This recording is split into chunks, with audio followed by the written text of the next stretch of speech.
Hey, welcome to How It's Done, a podcast for curious marketers. I'm Christy Goad. I'll be your host, and I'm really glad you're here. Today, we're talking to Ryan Estes, who's the co-founder of Kitcaster, a podcast booking agency that books you on top podcasts that speak directly to your ideal audience. Welcome to the show, Ryan. Thanks, Christy. It's so nice to be here. I can't wait to learn more. Yeah, absolutely. It's a podcast about podcasting. So I suppose it's kind of Seinfeldian after all. What's better than that, especially for people that love podcasts? Amen. Yeah. Well, and we want to talk today about utilizing podcasts for growth and how you can leverage a podcast booking agency like Kitcaster to help grow your brand. I know that's a challenge for a lot of people, and I've already seen your agency at work booking you and one other guest on this very podcast so far. And I love the process. They do a great job. So well done. Thank you. Yeah, no, appreciate it. It's a symbiotic relationship. We can't have a podcast booking agency without excellent podcast hosts. So thank you. Awesome. Well, how about we dive in and you just tell us a little bit about Kitcaster and how it came to be? Tell us a little bit about yourself. Just, Yeah, let's do it. So Kitcaster is a podcast booking agency. We work largely with funded startup founders, entrepreneurs with exits, and C-suites execs. And we book them on the world's top podcasts. There's about 18 of us on the team now. And our job is to basically be the best in the world at booking podcasts for our clients. And I think we're getting close to that mark. It never ends, but I think we're close to that. Kitcaster started 2 years ago. We launched September 6th, 2019, basically as a collaboration with a friend of mine, Brandy Whalen, who's our co-founder. She has a PR agency and had a PR agency for 10 years. And I had a digital marketing agency for about the same time. And I had a podcast for about 9 or 10 years. It started out being called the Denver Business Podcast, and it became a podcast called Talk Launch. And it was a founder's podcast. So I'd interview same kind of folks, tech founders, stuff like that. And Brandy would bring her clients to my show. And so we were getting coffee and just kind of like, hey, let's do a project together. What do you want to do? It's like, well, we met through podcasting, something there. So we kind of went through a process of validation, looking for a project in podcasting, and kind of came to this idea of a booking agency. And I think what we liked about it is the way you scale a service like this, kind of a productized service, is old school. It's like having a HQ and having, putting butts in seats and like creating a company culture. And both of us with kind of software, tech, startup kind of background, it was kind of the flip side of what we've been doing, kind of lean and mean teams with 90% margins and, explosive growth or catastrophic destruction. This is kind of more like kind of building a team. And so that I think it was really appealing to both of us at the time. So, we started out with the pilot program that went really well and kind of put everything into it. And 2 years later, here we are. So you work with agencies all across the country, or who do you mostly work with? We're working mostly with the startup directly, either with their marketing team or with the founder, CEO. We'll do kind of CEOs and stuff like that too. But we also do work with agencies. So agencies will basically bring us on as like a podcasting arm to their agency, and we'll work on their behalf, and then they manage the client relationship on their side. But for the most part, we're working directly with the founder of the company. And how do you determine which podcast to target?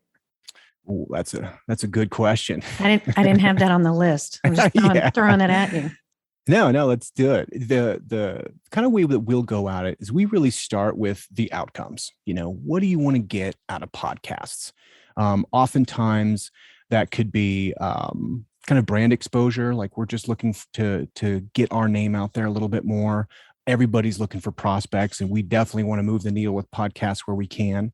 Oftentimes startup founders are looking for runway, so getting in front of venture capitalists, angel investors, filling the pipeline there becomes a priority. And especially now, a lot of people are using podcasts to recruit talent, to get out there, show that they're on the forefront of kind of whatever sector they're in and recruit talent through podcasting. So we kind of start there. Like, what are the outcomes you're looking for?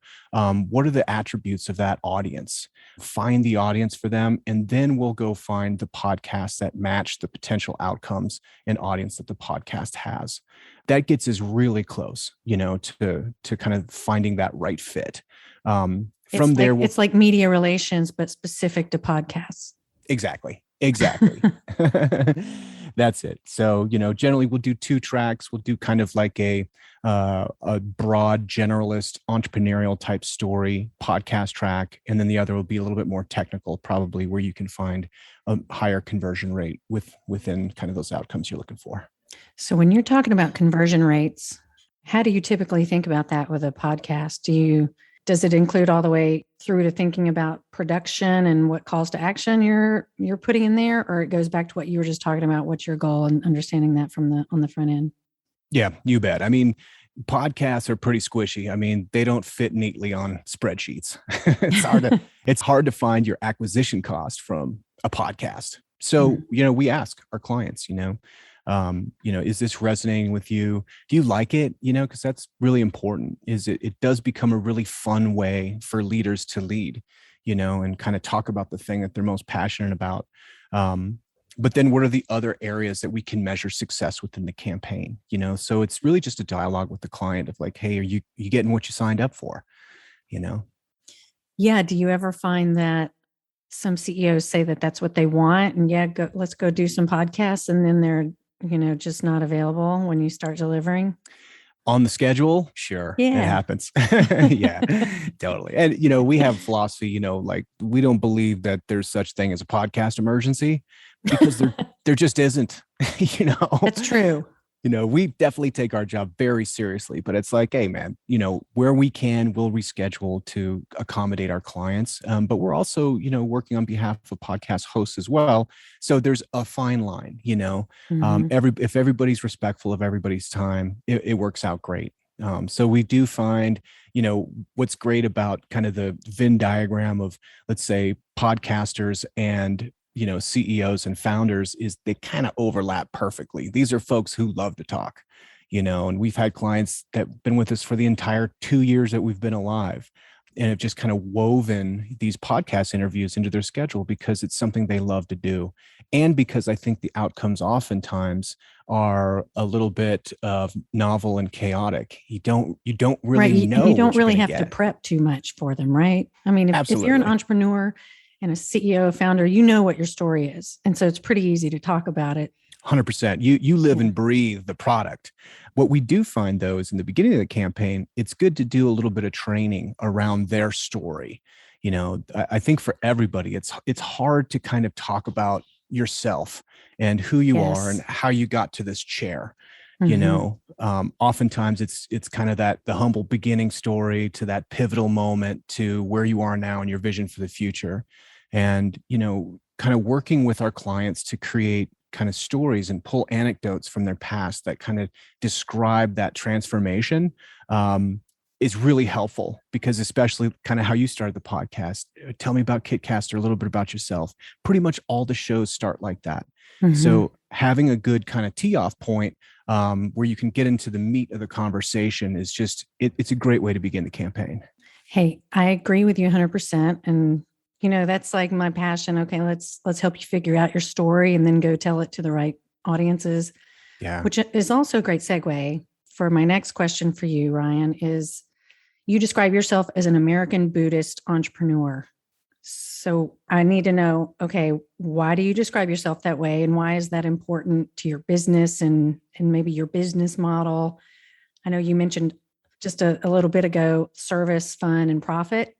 Yeah. And I guess the concept that all of those can, in fact, work together. You bet. I'll start with kind of the American Buddhist. I guess I call myself an American Buddhist as opposed to just a Buddhist, because I saw the Dalai Lama speak when I was, young in Zurich. And it was so cool. And he spoke in English, which was awesome too. How old were you? I was like 20. You're 20 and you're in Zurich. That's a good time to be alive right there. Oh boy, I had a lot of fun. It was great, and I was definitely kind of deep into studies of some Tibetan, but Buddhist philosophy and Buddhism for sure, but more kind of into Taoism. I mean, I was a teenager essentially, so I didn't even know You're what I didn't finding know. yourself. Yeah, absolutely. So I Yeah. had the opportunity to go see the Dalai Lama, and I did. And one thing he said, he's like, Americans can never be, or not Americans, Westerners can't be Buddhist because they don't understand Buddhist culture. And then he talked a little bit about what it was like and kind of the mountainous regions of Tibet and like why that philosophy kind of rooted there and around the culture. And I kind of took that to heart. I was like, wow, that's pretty harsh. I was like, well, I guess my pursuit of Buddhism is over because the Dalai Lama told me it's impossible. Um, so, so there's a differentiation there. Hmm. But it didn't stop my studies. I kept pursuing that. And, in America, particularly, like our introduction to Buddhism, which happened kind of in the late 40s and 50s, coincided and perfectly overlapped with what was happening kind of culturally in America with both the hippie movement and the psychedelic movement. So the introduction of Buddhism was largely founded by people getting turned on to psychedelic drugs, and for better or for worse, that kind of flavored what Buddhism would be for the next 50 years in America. And a lot for worse. There's been kind of a reckoning in Buddhist circles in America as a result of kind of those, crazy days. Hmm. So Buddhism is important to me as a technology, as a ways to kind of bring peace and structure to our minds, and also some ways to kind of explore our consciousness. So I love talking about Buddhist topics and those in general, but I also like kind of some of their rudimentary ideas of how to be a moral person and a good person in the world without a very structured religious belief, nothing to believe. And one of them is right livelihood, so working in a positive way that doesn't do any harm becomes important to me as in my practice as a Buddhist. So, introducing those ideas and really just exploring what those ideas could be in work has been kind of a fun process in Kitcaster. Awesome. So that was very much a part of the conversation when you guys launched this thing. No. No, it was just No, that'd be a weird way. Be like, I have some opportunistic. principles. I want to inject Buddhist principles into this company. Are you cool with that? No. I think, Okay. It's just more like your personal philosophy and yeah, compass, I guess. yeah, it filters in, kind of, you talked about kind of the way that being an entrepreneur myself, but also a family guy, I got two kids and I have my passions and hobbies, and you start to realize that like you just don't have that much time. Right. And I'm also like, manic, and I love jumping into new ideas and stuff. So I had to kind of create a criteria for which I would do things. And for me, that became, it has to be fun. It has to be of service, and it has to make money. It has to be fun, because if it's not, I'm just not going to want to do it. Simple as that. Right. It has to make money, because otherwise I'd just be in my closet writing songs all day long forever. I got responsibilities. I got to make money. You're a songwriter too. Oh, in a former life. Well, And yeah. oh, sorry, go ahead. No, go ahead.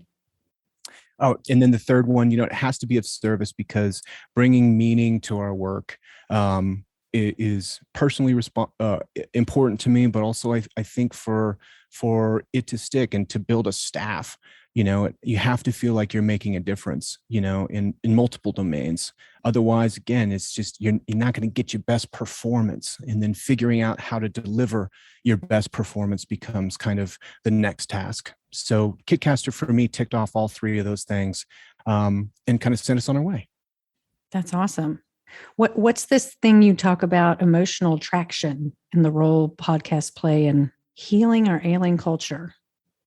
Yeah, And emotional. creating kind business practices. Talk to me about this a little bit. You bet. So a couple of things. I suppose I'll speak just on work broadly first.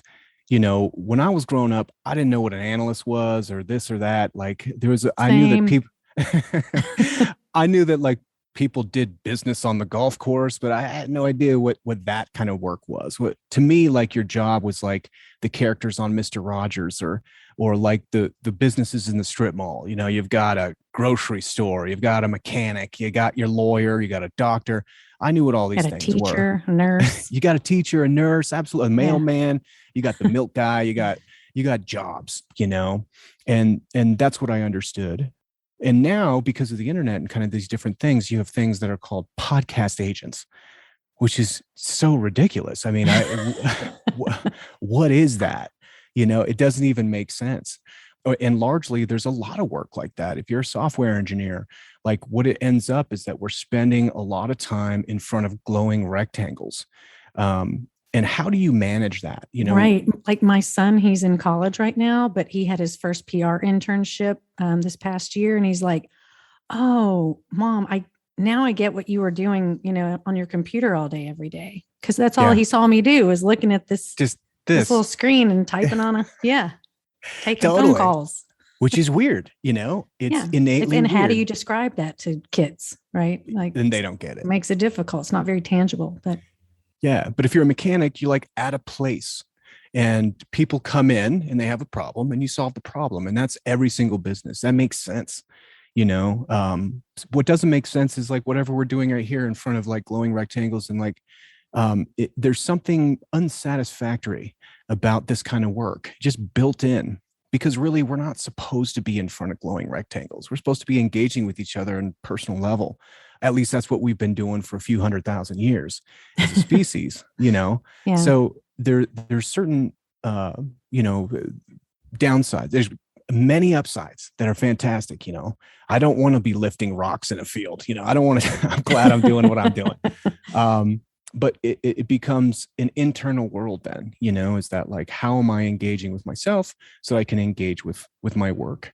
So largely a lot of that is for me built around kindness and the idea of kind principles of both for yourself, like protecting yourself and understanding like you're engaging in something that has never been done before by all of humanity. It's the first time we're trying to figure out how to work our lives around email, and then how do you bring that across into your communications that are largely digital, and kind of having a kind give first kind of philosophy. One, because I think it's important to bring that into the world, but two, it's also to protect ourselves, because we need to be able to work and we need to be able to metaphorically close the door and leave work.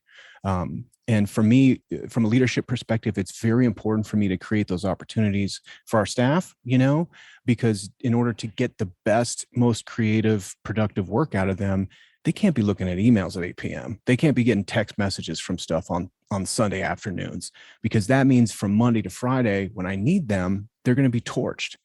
And all this is new territory. So figuring out ways where we can be, use unconditional positive regard and assume positive intent. Oh, that's a big one. Yeah, and it's because that's what we want to put into the world, but also it releases us sometimes of like searching for the perfect, sarcastic, cold but hot reply. It's just no time in our lives for that. So that's kind of my approach, I think, to bringing kind of kindness into the workplace a little bit. I love that. And I imagine that resonates when you're trying to grow your company and add people. I know we try to put a lot of our philosophies of our agency on our website, and people tell us that comes through. I know when we're doing interviews and hiring people. So I think it's important to put those values out there and stick to them. Yeah, and it's there's a practice, it's like we've got values and things that we talk about, but it's like, how does that show up in our daily routines? Mm-hmm. So we've got a lot of kind of QCs and touch points with staff to make sure that they're okay, because we all know if you're getting 100, 200 emails a day, and all of them are singing your praises, and one of them is off, you're just gonna be obsessed with that off email.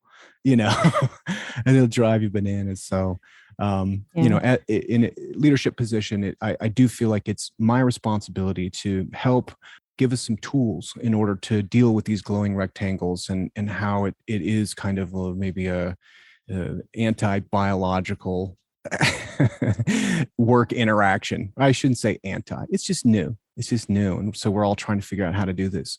And also, to validate a podcast agent should be on Mr. Rogers' Neighborhood as a potential career. That would be awesome. You should talk to Sesame Street too. I know. Go ahead and add that because, they're constantly updating to match the world around us, which is pretty cool. Well, so along those lines, you say podcast hosts make great podcast guests. I'm wondering why. Well, I have some ideas about why that is and why it's important. But I'm also curious, why would I work with a podcast booking agency? Tell me the pluses of it. I've experienced it, as I mentioned at the top of the show, but I'd love to hear you talk about it. You bet. From both sides, I think what we're saving people is time and money. If you're a podcast host and let's say you reached out to your network on LinkedIn, you realize that it takes a lot of time. It takes a lot of time. Yeah, to book guests, So working with a podcast agency like us, if you're a podcast host, it's totally free for you. It's like, tell us what your podcast is about and let us feed you great guests. It's kind of a no-brainer. For podcast hosts, we say that they make great guests because one, they like to talk, so they're on podcasts. But two, they're also already comfortable with kind of the emotional material that will come up from doing podcasts, big emotions. It's kind of shocking at first, maybe. What do you mean by that? Well, on one side, if you're a podcast host, you'll get in a rhythm of making people comfortable. It's your job. It's like, hey, I want to bring out the best for you so that we can have a great conversation here. And you get better and better and better at that. Now, when you turn the table and now you're the guest, you start to understand why those guests were a little uncomfortable. I mean, because big emotions do arise. You look at the podcast, you're like, oh man, am I good enough for this show? Or maybe I'm too good for this show. Or look at the guests that were on this show. What am I going to talk about? What are they going to ask me? All of these things, and just being plain nervous, bubbles up, and figuring out how to work with that as that's coming up and get comfortable with it. So largely podcast hosts have kind of dealt with that already. So they can kind of really hit the ground running on that side. So that makes sense. Yeah. And then do you find yourself constantly listening and watching other podcasters and always trying to figure out, oh, I really love what they did there, or, oh, that's awesome, I'm going to bring that into my shows? Or Oh, totally. I mean, I'm just a fan of virtuosity across the board, so it became being obsessed with music and then seeing that people that talk real conversationalists, mastery, masterful journalistic questions and way they deliver. I like Guy Raz from How I Built This, the way he laughs, the way he's so good. And the way he laughs, he goes, so the laugh doesn't hit the mic hard. I'm like, dude, this guy's a pro, Now I'm going to be completely aware of the laughter thing. That's right. No, exactly. I know I'm totally self-conscious. I mean, now it's video is part of podcasting, but before at least you didn't have to worry what to do with your hands. I know. Now it's back to video and it's what am I doing with my hands while I'm talking? So, or bobblehead, that my first video podcast, I was like, I am a total bobblehead. I'm going to have to work on that. No, I think it's great. It shows great empathy. You're like that. I'm affirming that was a great response. I like it, and then for our clients, why would they use us? It is time. It's time and money and expertise. So we've built relationships with maybe 5,000-6,000 podcasts plus and add them all the time. It's nice to have somebody else pitch you because it's kind of weird unless you're a total narcissist to just sing your own praises. Mm-hmm. And podcast hosts, aside from you, of course, are not communications professionals. So chasing down these podcasts does take some time. We save them time and money and just tee up usually about once a week podcast interviews for our clients. So it works with their schedule. Is there some sort of baseline mark that podcasts have to hit for you to pitch them? I'm kind of curious how you guys came across how it's done. You bet. Not that you know the answer to that, but if you do, great. But, is there some sort of threshold or I imagine there's some sort of criteria that you use. Absolutely. So we begin kind of our podcast search. We go through those outcomes, audiences, podcasts, and everything. And the search will start with categorically from Apple Podcasts top 100 shows. So we start there, and then we have kind of this delta between there and the top 10% of podcasts globally. And that's where we're going to find the majority of our podcasts. The sweet spot is that 5%, right in that 5%, top 5% shows that we like to be in. But we never book anything that would be less than the top 10%. We have kind of a platinum package as well that would only be, 1% or better. For some folks, they just want to see large audiences. And we kind of have a service for them. But largely, we're looking for a mix of, a great production, super relevant to what they're doing, a nice size audience, and just straight quality of the show. And that's how we kind of find the folks that we work with. Those sound like great criteria. That's how we found you. I don't know who it was. Woo! Okay. Yes. Yeah. Well, we got some goals with the show, and my friend Ellen, who's listening in and monitoring us as we're talking, she's helping me with that. She's awesome. Shout out to Ellen. Shout out to Ellen. So sometimes I'm like, okay, how much runway and ramp do podcasts have? Because they've really come on the scene pretty hot and heavy just in the last few years. And everyone's like, oh, we're at the very, very beginning of this thing. Do you think that's true? Yeah. Shockingly, I'm pretty bullish on podcasting. I guess you kind of are. Yeah. I mean, built a whole company around it. It's funny though. I mean, I've been doing it for 10 years. So podcasting was kind of old hat to me. And I was like, yeah, podcast agency, it just seemed, I don't know, inconceivable a little bit. But I do think podcasting and just audio in general is in its infancy. And we're going to see all kinds of different models built around podcasting, as we're already kind of seeing. I think that, they describe audio as a warm medium and video as being a cool medium, where with a warm medium, your brain gets to fill in the gaps a little bit. If people are just on the treadmill right now, they're imagining us sitting and talking together, but of course we're not. Their brain is very active as they're listening to the podcast, as opposed to videos where everything is kind of presented for you. So to me, it just evokes this idea of like sitting around the campfire in the dark and retelling that day's hunt. You can't really see their face, but there's a flicker of fire or something, where people are retelling these stories. And those stories became, the basis of your culture, but also the basis of survival, because if they're like, yeah, the herd of buffaloes is behind the second rock past, you better get that story. So I think that there's something innately baked into us to hear conversation and stories and be drawn into them, especially in podcasting, where they're kind of they're casual, they're kind of charmingly amateurish, and it's just how people talk. It's not an interview, as it's not Barbara Walters grilling somebody and them dancing around the questions. It's like that's a whole artificial world that people don't really communicate with. Rather, they communicate like how I'm trying to do, which is a gigantic run-on sentence that never ends. Yeah, you look at the transcriptions from podcasts, and they're not quite as compelling. I know. You're like, as the actual this is a disaster. No one finishes a sentence. There's all kinds of 3 commas, 2 dashes, no punctuation. Yeah. And but that's how people talk. That's how people listen, is their attention will fade in and fade out. And they're like, he's rambling on, I'm going to space out. And then maybe there's a little nugget there and you dance around that a little bit. So I think, podcasting brings out kind of this natural instinct to communicate, but also to like be a fly on the wall, as it were. And kind of the second part of your question before of like, me personally, I do think that podcasting is a healing force because of that. Social media, it has kind of proved itself to be maybe a net negative culture. I don't know if we could say that yet, but not so redeeming. Yeah, it seems like it really brings out some of our negative capabilities, whereas podcasting, I think, really brings out our best.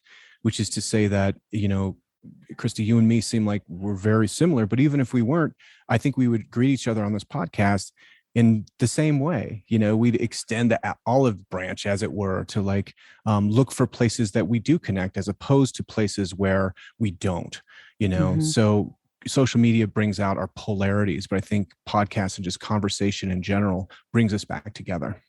I love that, which makes it all the better channel medium for startups, CEOs, people that are trying to do cool new things or just do, build cool and nice companies.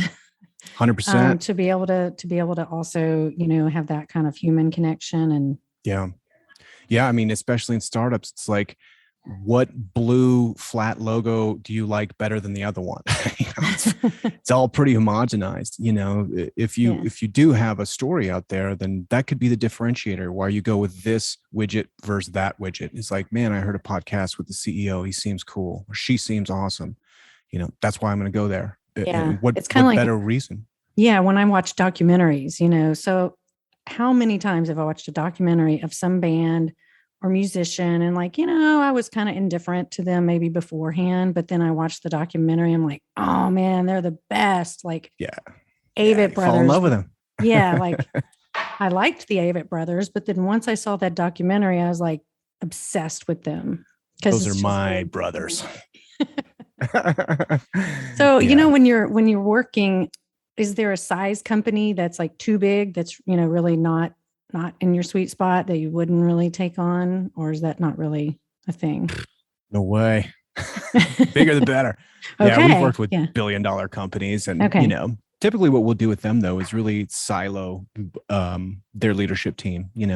If it's kind of a COO, CEO, maybe there's an HR story, figure out what department is trying to do what, and then really go there. I mean, what's fun with big enterprise type companies is that they're going to have a very specific approach, and also it looks impressive. It's like, whoa, this company is worth $10 billion.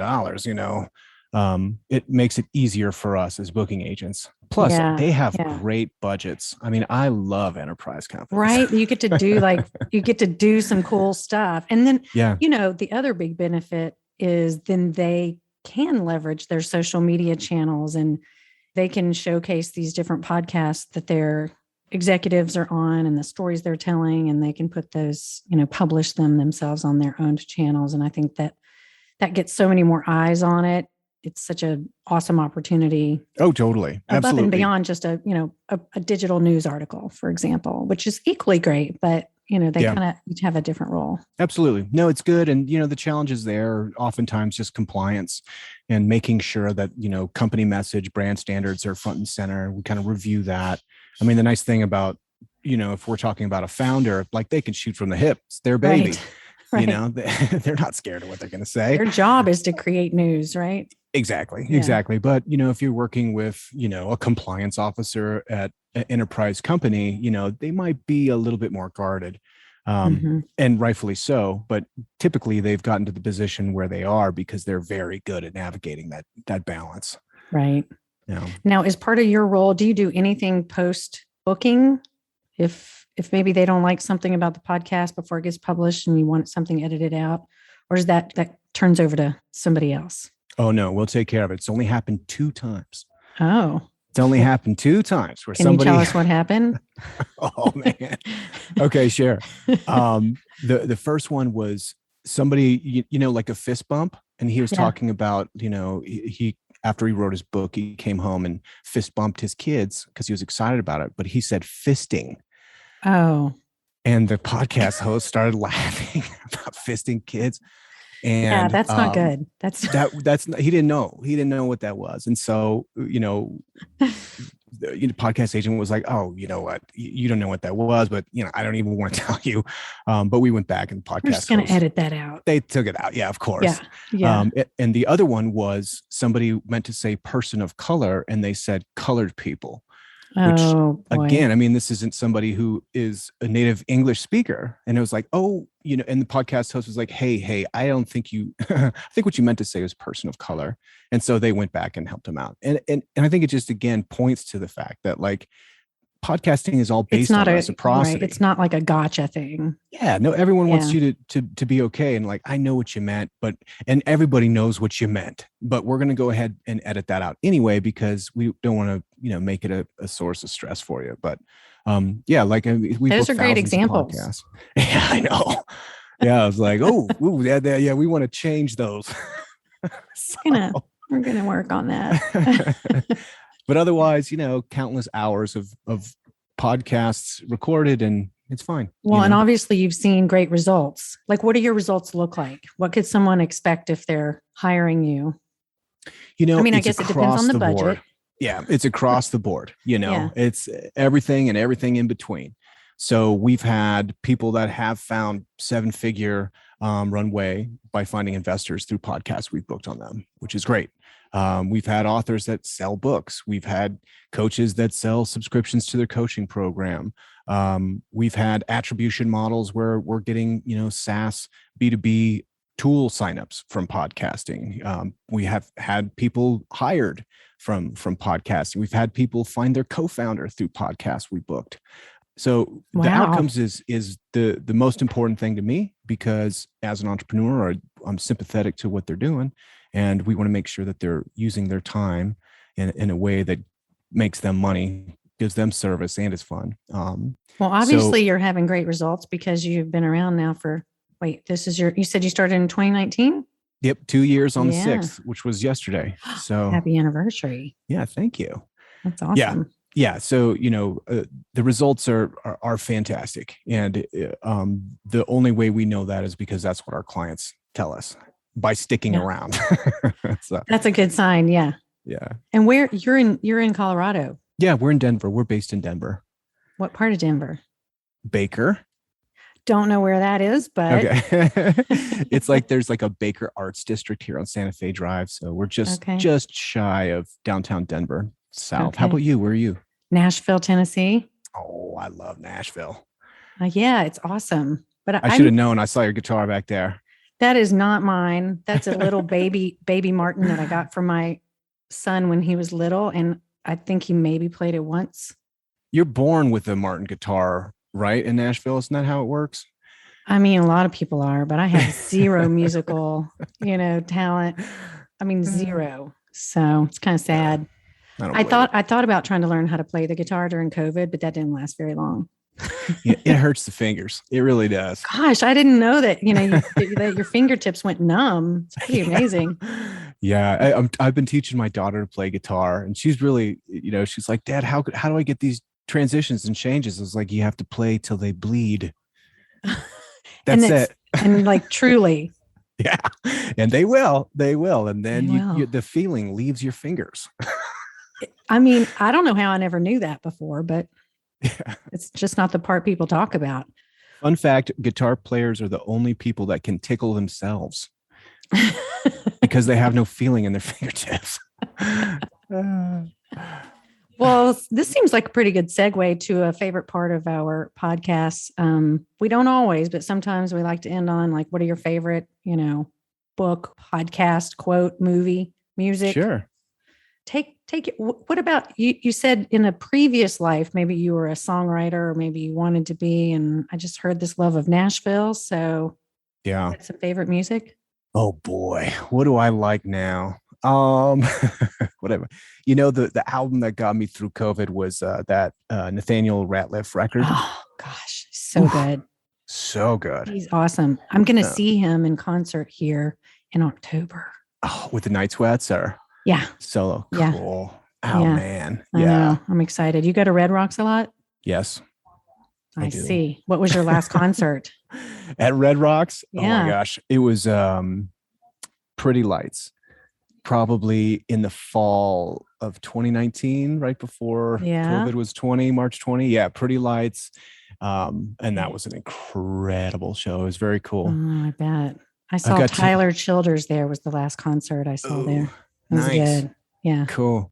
I got tickets to see Bill Burr on October 1st. So I can't wait for that. A little comedy on Red Rocks. That'll be awesome. That should be cool. Yeah. Well, awesome. So that's your headquarters we're looking at here on the screen Yep. for our This is it audio back here. listeners. They can't see this, but it looks awesome. I love it. It's a really cool space. It used to be, we were in this other building in this room. It was like, in this facility, it was a co-op workspace that we were in. And then COVID killed it, but we were still here. And so we took over the whole thing. That's awesome. Yeah. So we were growing fast enough that we kind of were like, well, can we just stay? So we did. So we're here, but we are actively looking for a new HQ here in Denver, something that we can make our own, something a little bit smaller. I was in the Rhino district recently in July. I was there for something. We ended up going to a Rockies game, stayed at the Ramble. It was awesome. Oh, that's a good spot to end up right there. Yeah. Yeah. So it looked like there was lots of space down there you could inhabit. I had an office in Rhino on Larimer probably for 4 years. Oh, wow. But that was before it was cool. Right. Now they know what they've got. I mean, it is Right. like the cool spot in Denver, and actually parking down there is a complete disaster. So we're looking for some a little sleepier, that has parking. Yeah. That's a good idea. Parking is primo. Parking is big. If you get to work and you have 5 minutes to get on your Zoom call and you're looking for a spot, it kind of sets the tone for the day. Yeah, I agree. Well, good luck on that. That's not easy to find, I know, but well, listen, I appreciate you taking the time, Ryan. Before we check out today, I'd love for you to share, how can people get in touch with you, find you? What's the best way to reach out? Kitcaster.com is a great way to kind of learn about the service. There's an application there. If you want to be a guest on podcasts, we want to talk to you. If you'd like to talk to me, you can just email me. My email is ryan@kitcaster.com, and I'm happy to talk podcasting or anything else. Buddhism, American Buddhism. That's right. Yeah, totally. Leadership, or, I've been really liking Ted Lasso. If somebody wants to talk about that. Shut up. I'll talk about him all day long. I mean, and Roy, he might be my favorite. I know. Roy is there's a little Roy in all of us, right? Yeah. Just angry at 10 all the time. Angry, but like a softie, really, at heart. Yeah, totally. It's a lot of swearing around children that he does. I'm just like, I don't like that, Roy. Come on now. They're British. It's true. Oh. It's true. So they're drunk all the time. So that's their excuse. Yeah, it's a great feel-good show. Love it. Totally. Well, Ryan, thank you. I appreciate you taking the time, being my guest today, telling us more about Kitcaster. I'll definitely be following up with you guys. Would love to work more with you. Me too, Christy. I really appreciate it. It's a great conversation. Yeah. Thanks so much. Thanks. That wraps up this episode of How It's Done. My guest today has been Ryan Estes, co-founder of Kitcaster. Thanks, Ryan. Thanks, Christy. That's it for now. Thanks so much for listening. We're looking forward to keeping great conversations coming your way as we grow this podcast. There's even more great content from our conversations on our blog. Be sure to check it out at growwithfuoco.com. That's grow with Fuoco, FUOCO.com. Stay tuned until next time, and no matter what, stay curious.